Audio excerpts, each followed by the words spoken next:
जो तुम्हें जिस तरह की चाय पत्ती का उपयोग करने कहा गया है, जो सबसे अच्छे वाले चाय के लिए तुम्हें कहा गया है, अपने लिए तुम वही लेकर आओ।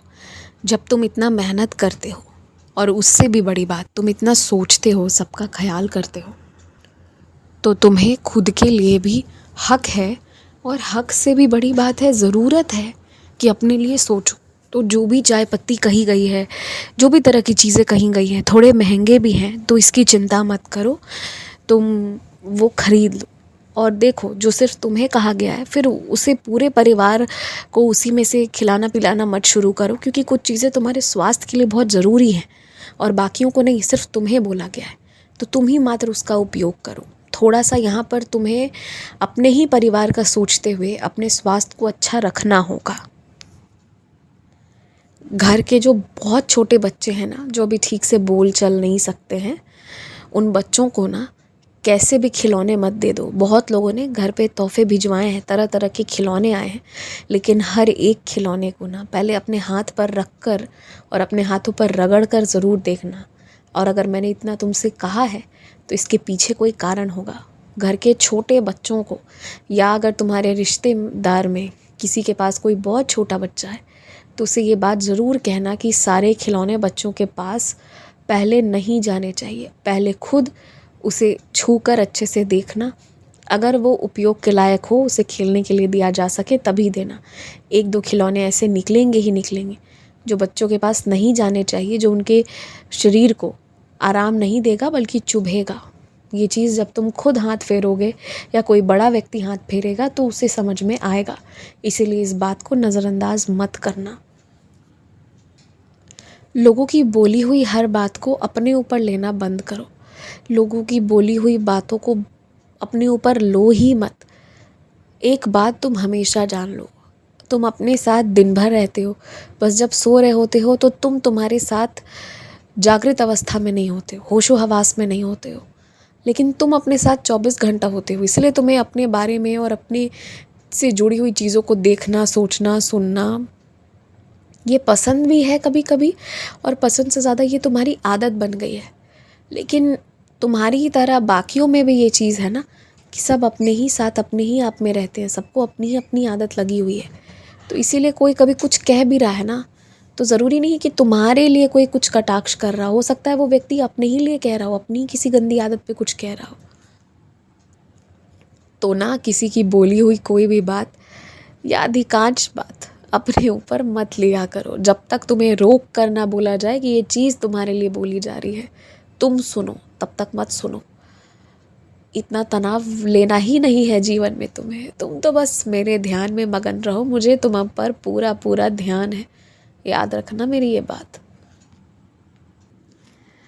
अब कोई भी छोटा भाई बहन या कोई भी पढ़ने वाले उम्र के बच्चे अब अगर तुमसे ऊपर के तामझाम के लिए ज़िद करेंगे ना कि ऐसी कुर्सी लगा दो, ऐसे मेज़ लगा दो या और कहीं दाखिला दिला दो, तो अब उस चीज़ के लिए सोच समझ कर ही राज़ी होना।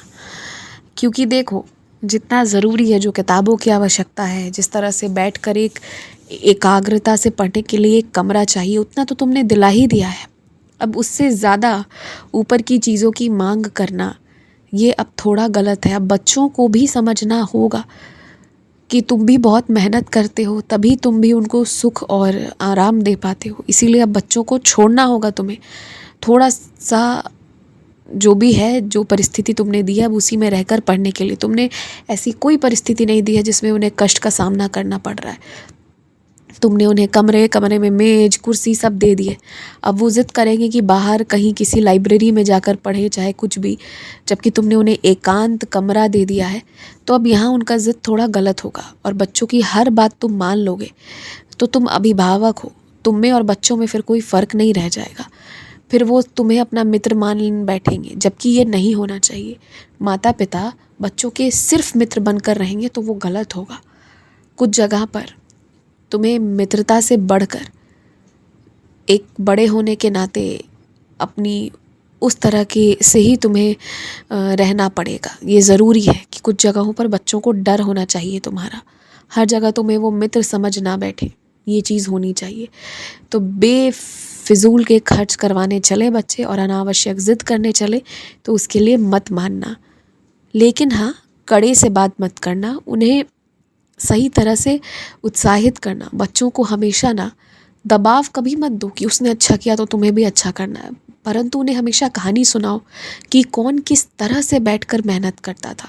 हो सकता है तुम बच्चों को पढ़ाई के लिए मेहनत करवा रहे हो सकता है तुम उन्हें चित्रकला के क्षेत्र में मेहनत करवा रहे हो सकता है तुम बच्चों को गायन वादन के क्षेत्र में, नृत्य के क्षेत्र में मेहनत करवा रहे हो। जिस भी क्षेत्र में करवा रहे हो उसमें अन्य जो लोग सफल हुए हैं तो सफल हो गए, इसके वजह से तुलना मत करो बच्चों के साथ या दबाव मत डालो, इससे वो कभी तुमसे प्यार नहीं करेंगे।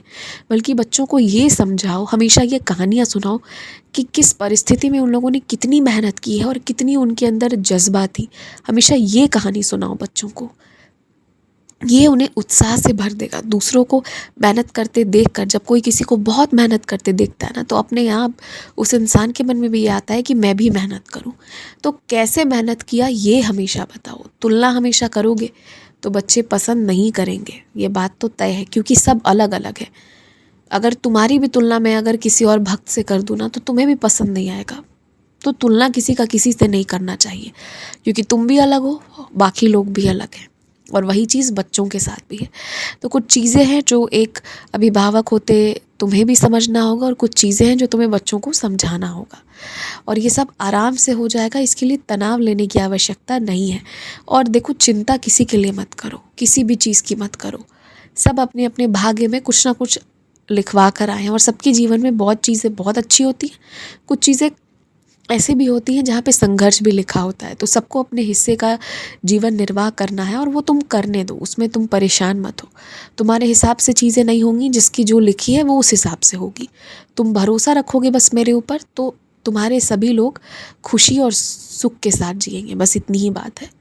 खूब खुश रहो, आनंदित रहो, आयुष्मान भव।